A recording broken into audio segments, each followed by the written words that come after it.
Do you want more success, more growth, more results? Then it's time for the Boundless Success Accelerator from the Modern Observer Group. This isn't your average coaching program. It's where top performers come to dominate. Weekly group sessions, on-demand coaching, a community that's got your back, and a power-packed library of tools to supercharge your business and career. No more excuses, no more waiting. Get in, level up, and start building the life you've been dreaming about. Visit us at modernobserver.com/boundlesssuccess to join today. Let's get you to the next level.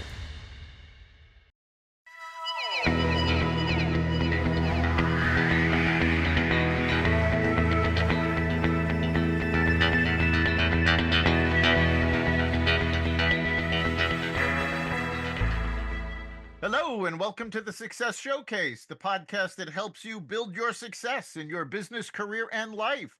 I'm your host, Eric Lopkin, with the Modern Observer Group, and with me, as always, is Chip Janiszewski from the Happiness and Success GPS.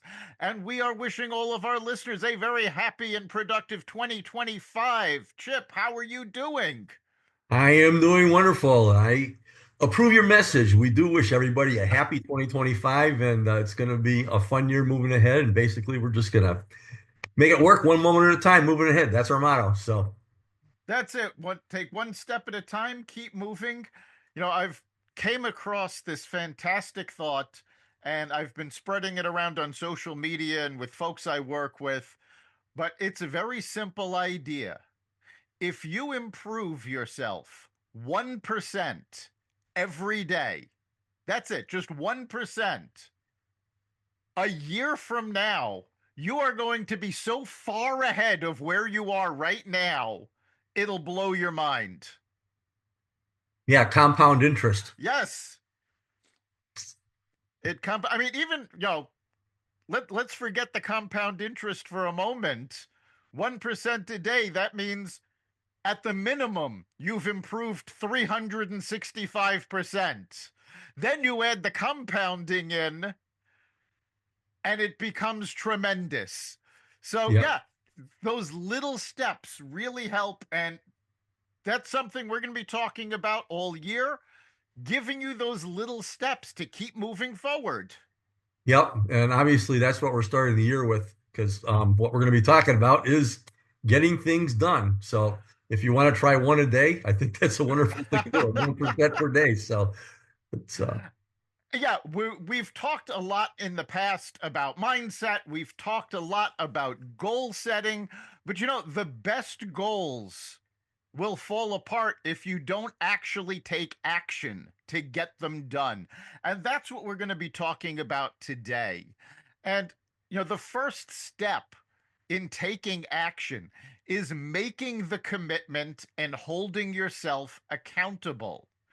And there's an old saying, when it comes to breakfast, a bacon and egg breakfast, the chicken is involved, but the pig is committed. And you need to be committed. And I know that example makes commitment sound horrible. It's like, oh my God. But it really is that important. And the fact of the matter is, most commitments will fail if you are not emotionally involved. Whatever you are trying to do, it has to mean something to you. I realized this not that long ago. I was going over with someone. He actually teaches how to improve your memory. And he has this system, and I've heard the system dozens of times. I've learned the system. I've never been able to get the system to work for me. And I finally realized why. With my memory, if I care about something, I remember it. And I didn't care enough about this system because I didn't have a problem remembering the things I already cared about. So that's so important when you make your goals. You have to be committed and you have to care about accomplishing it.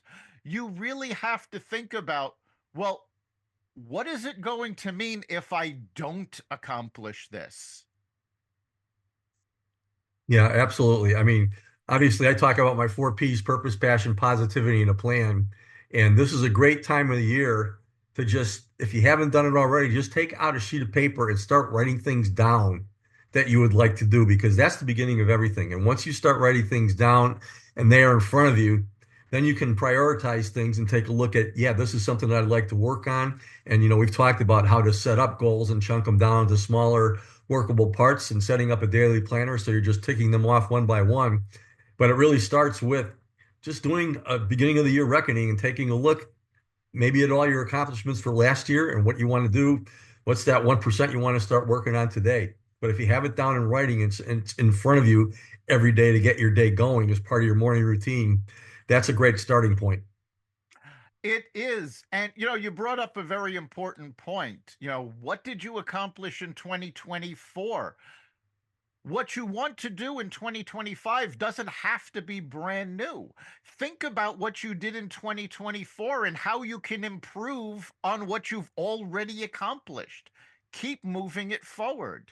So once you've got the goals and you've committed to it, you really have to get disciplined about working on them and taking actions.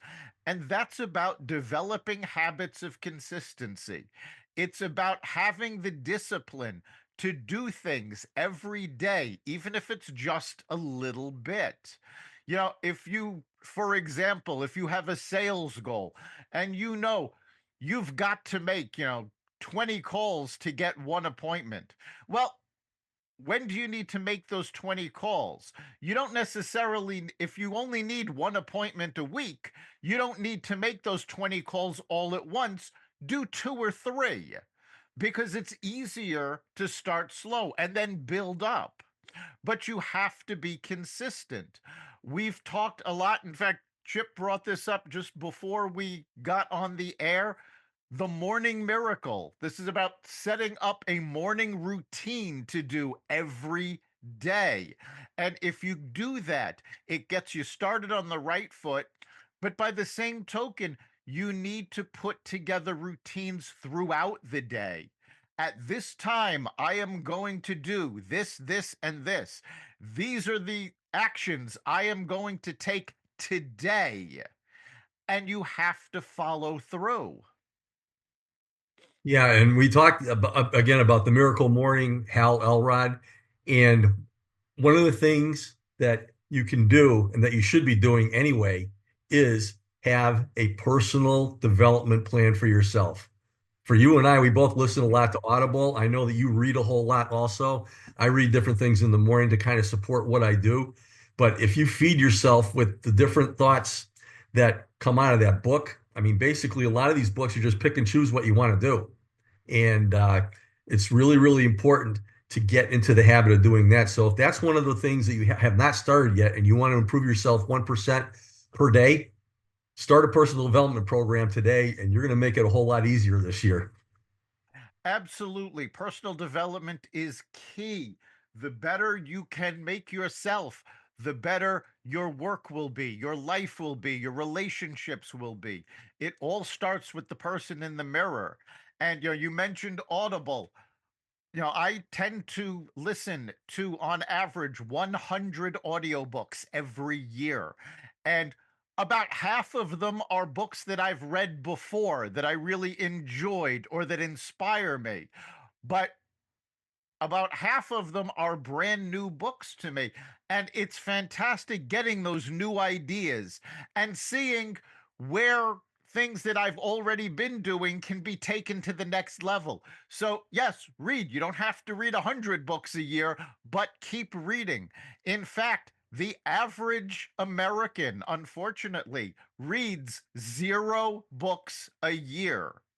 So if you read 2 books a year, you're ahead of most everybody else. So start reading.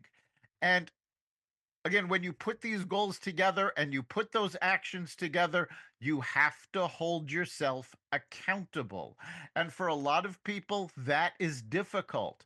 So you should get yourself a coach or an accountability partner. It doesn't have to be a professional coach. It could be a friend that you get together with once a week and go, So, how'd you do this week? Did you do everything you were supposed to? Well, why didn't you? Come on, we got to do this. It's easier to do these things together than it is holding everything up on your own. And if you are looking for something to read, it's really good to ask a friend and so on and so forth what they're doing. The audible book that I'm listening to right now is a result of one of our podcasts, and I'm loving it. It's called Reframe Your Brain by Mr. Dilbert Scott Adams. And this is just a whole bunch of, I mean, it's hundreds of different ways that you can do that, but it's just turning things around by looking at things from a different perspective. And I highly recommend checking that one out because basically what it does is it takes all these things that are programmed into our head and just by turning it around to a positive or to just, this isn't true type thing very, very easily. And the book's very entertaining too, obviously, because it's written by Scott Adams. Yes. That's a great way to do that. And I think if you do a daily reading, like I have six different books. Of course, you know that I do talks and things like that, and I'm really, really programmed to do that. But I have six different things that are daily readings in different areas that I start every single day with. And if you can program yourself to just to do one of those, it's something that will really, really help you out.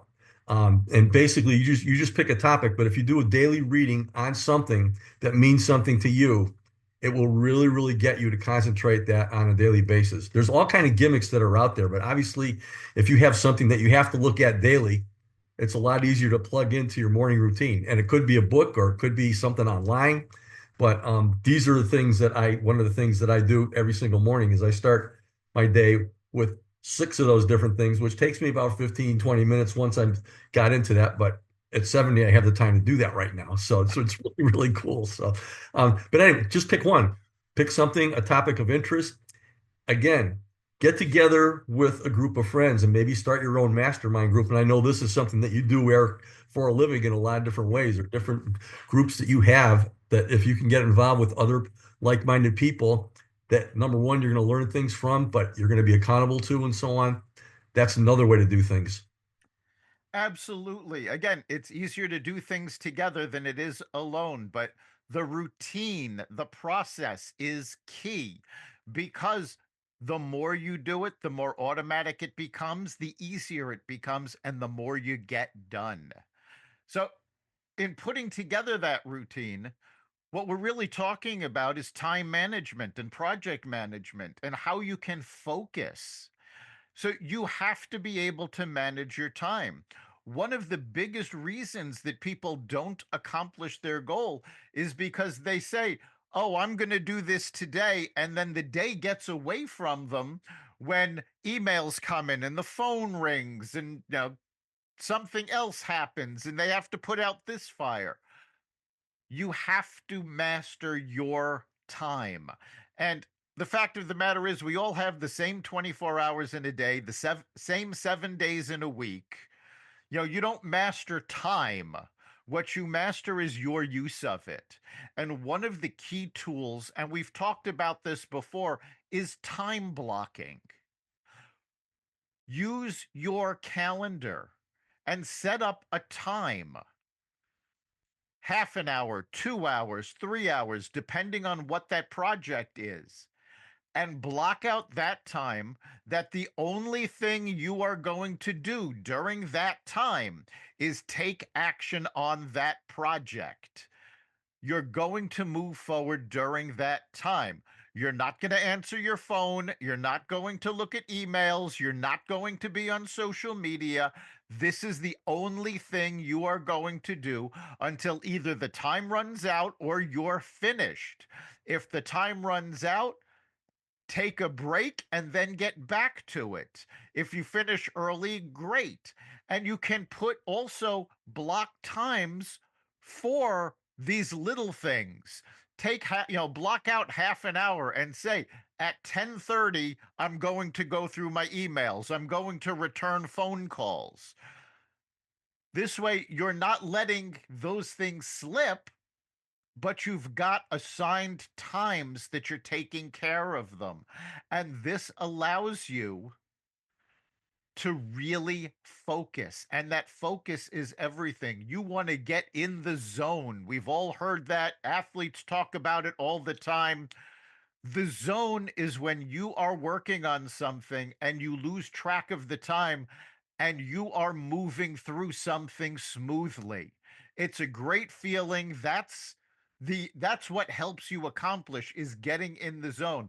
But you can't do it if you're trying to multitask, and you can't do it if you're constantly distracted.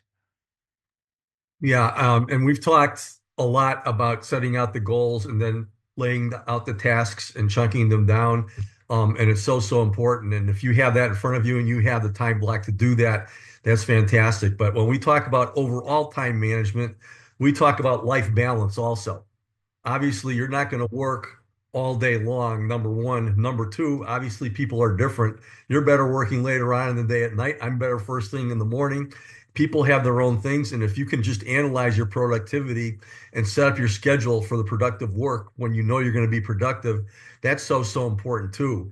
But it's so important also to plan leisure time during the day, taking a couple of breaks, plan that next weekend vacation away or plan a trip away with your wife or your family or whatever else you're doing. If you have that in front of you laid out, you have something to look forward to, and it makes that daunting task a little bit easier because you can see something else there. I mean, obviously, this is all mind games, and our minds at 60,000 thoughts a minute, I mean, a day, they're very, very busy. And the more that we can focus things on the individual tasks in little chunks like we're talking about, that's what the battle is. And New Year's is a good time to start. It really is. And it is important to schedule leisure time as well. Block out time to spend with family and friends. But you know what? The easiest way to block out time during the day for you to decompress is block out a lunch hour and actually take it. Don't take lunch at your desk. Don't work through lunch. Take that time. Take a walk. Go out and get lunch. Walk away from your desk, or at least don't look at your computer. Give your eyes a chance to rest. Give your brain a chance to decompress. This way, you come back from lunch rested, revitalized, and ready to get more done. Yeah, absolutely. Making that part of your daily routine is so, so important. I mean, I like to relax a little bit midday, have my lunch, and then maybe just chill for a half an hour to an hour. That's part of my daily routine. And then I get into my afternoon schedule. But whatever you're doing, obviously Yep. you need to take a break. You can't just go flat out for 8, 10, 12 hours a day and expect to be productive. It's just not going to happen. If you can, as you're talking about, focus on your most productive times and chunk them down into half hour, hour, 2 hour segments, whatever works for you, that is the best way to do it. And if you don't know what that is right now, just start a daily task manager and just write down the different things that you've done and how you felt during the day doing them. And you'll be able to track and develop a pattern as far as when you are more productive, less productive, and so on and so forth. And then plan your schedule moving ahead accordingly. Try that for 1% today. Absolutely. And there is something, if you're working in an office, this is a lot harder to do. But there are a lot of companies that are actually allowing people to do this. And if you work at home, you can manage this. Is that when you're at your lowest point during the day, when you're not productive, take a 10 to 15-minute nap. And there are actually companies now that have rooms set aside for people to take a 10 to 15-minute quick nap and revitalize yourself. If you're working at home, it's easy, but you can do that if you're in an office. You can do it at lunch. Go out to your car and just take 10 to 15 minutes, close your eyes, set the alarm on your phone for 15 minutes, and take that time. And it does become very important. So, managing your time is very important to get things done. But another big thing that happens to folks is, you're moving right along, you've got your time blocked out, and you get halfway through a block, and bam, you hit a barrier. You hit an obstacle. Well, everything we do has barriers and obstacles. I've never done anything worthwhile that just was completely smooth sailing. And there's an old saying that if you find a path with nothing in your way, it probably doesn't lead anywhere. You're going to have obstacles. So, one of the things you have to do when you're putting together your plan is to identify those obstacles. Now, sometimes you're not going to know what it is until it shows up, but you have to be ready for obstacles. You have to develop two skills: resilience and persistence. An obstacle is not there to keep you from accomplishing your goal. It's there for you to prove how much you want it. Don't let obstacles stop you. What you have to do is look at what that obstacle is, figure out why it's there. Maybe there's a flaw in the plan. Maybe there's a flaw in the execution. That's actually a lot more common than people realize. People spend a lot of time planning, and then when something goes wrong, they go, "Well, the plan's not working. I need a new plan." When in actuality, what happens is they're not really following the plan. They've made the plan, but then they go off and do whatever they think is going to be best. If you hit an obstacle, look at your plan. Is there something you didn't do? Is there something that has to be done? Maybe you put things in the wrong order. That's something that is also very common. For things to go optimally, you have to do things in the right order. You cannot build a house and start working on the windows before you work on the foundation. Your house will collapse. You have to do things in the proper order. Yeah, one of the takeaways that I got from Reframe Your Brain, Scott Adams is a writer. And one of the big things that comes out of it for me, sometimes the biggest obstacle is just getting started in the first place. Now, he talks about Yep. writing books. I mean, obviously, comics are easier, but when he's writing books, and this was very interesting because both you and I do presentations and write things up, and this was a great takeaway for me, is he just started writing things down as simple as possible and so on and so forth. And if you have something written down, even you're knowing you're going to go back and reframe it and rewrite it and so on and so forth. That's the best starting point that you can possibly have. And instead of just sitting there and saying, okay, the finished product has got to look like this and I got to write this down as a finished product. Basically, everything is always a work in process. And if you have a starting point and you just take it step by step and you go back and adjust and reframe and so on and so forth, step by step, it's going to get better and better and better. And I'm sure that you've done the same thing that I have doing your presentations, and you do it once and you say, okay, it turned out good. Everybody loved it. But I know I could have done this, and this better.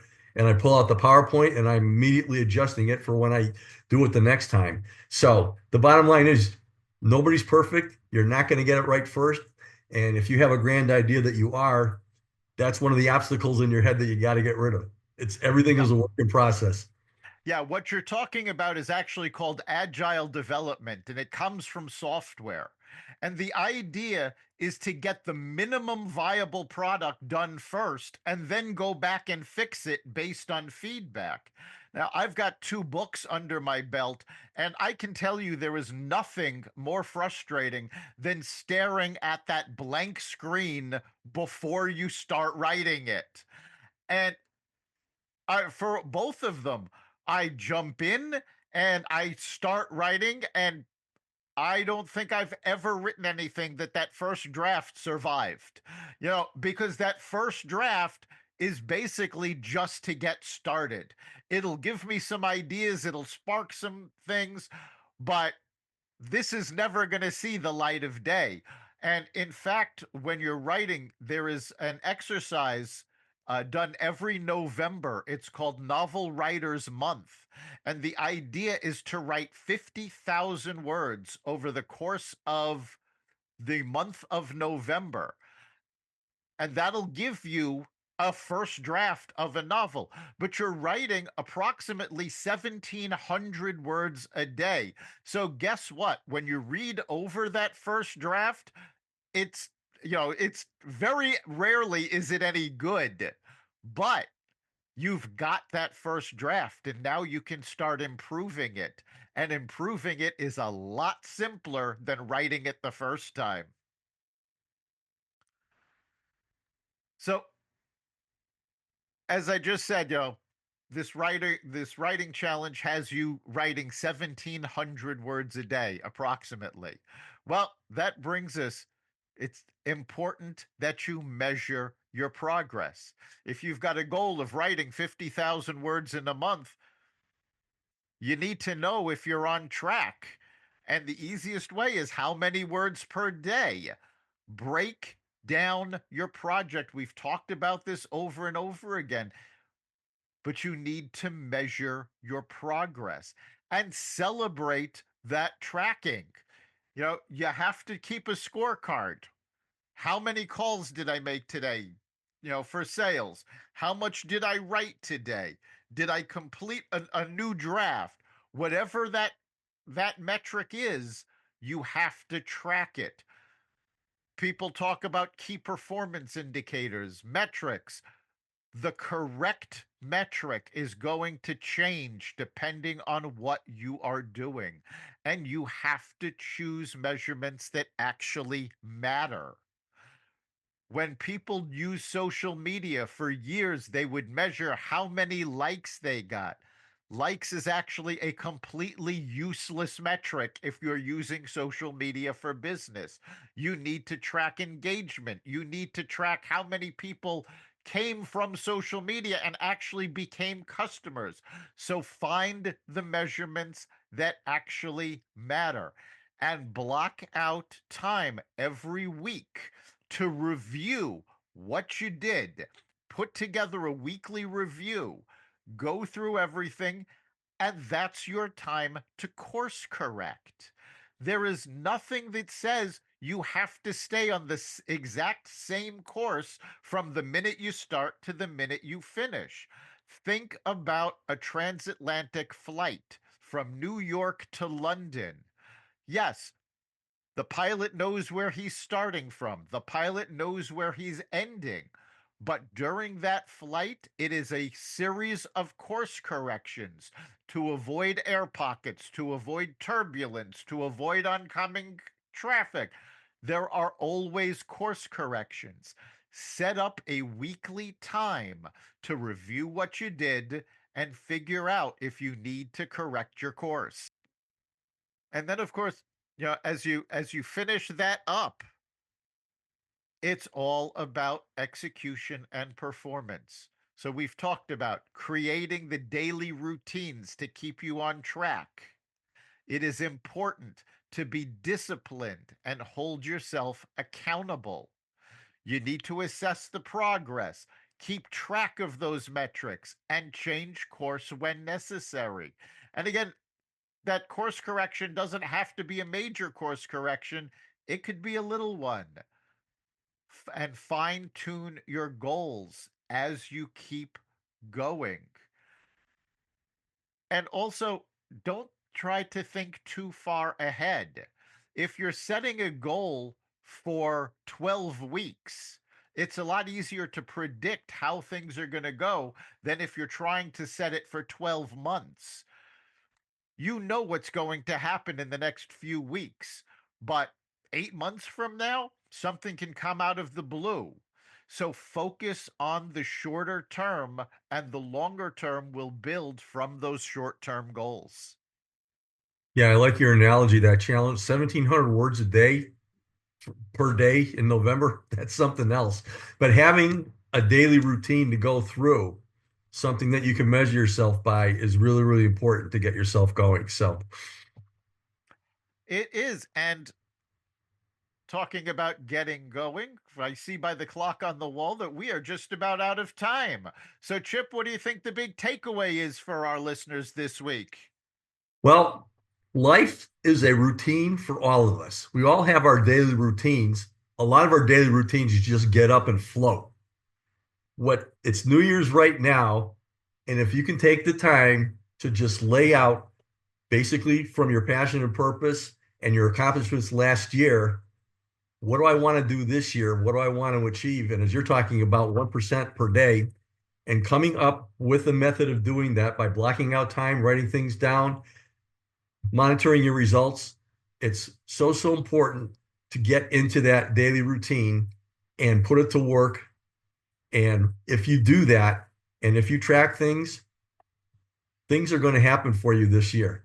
But again, the main thing to do is instead of just having a daily routine living where I call in the land of Saneville, just letting the outside world control your life, just take charge, get things going on a daily basis, track it, and magic is going to happen for you this year. So happy New Year and have fun. That's the most important thing. Absolutely.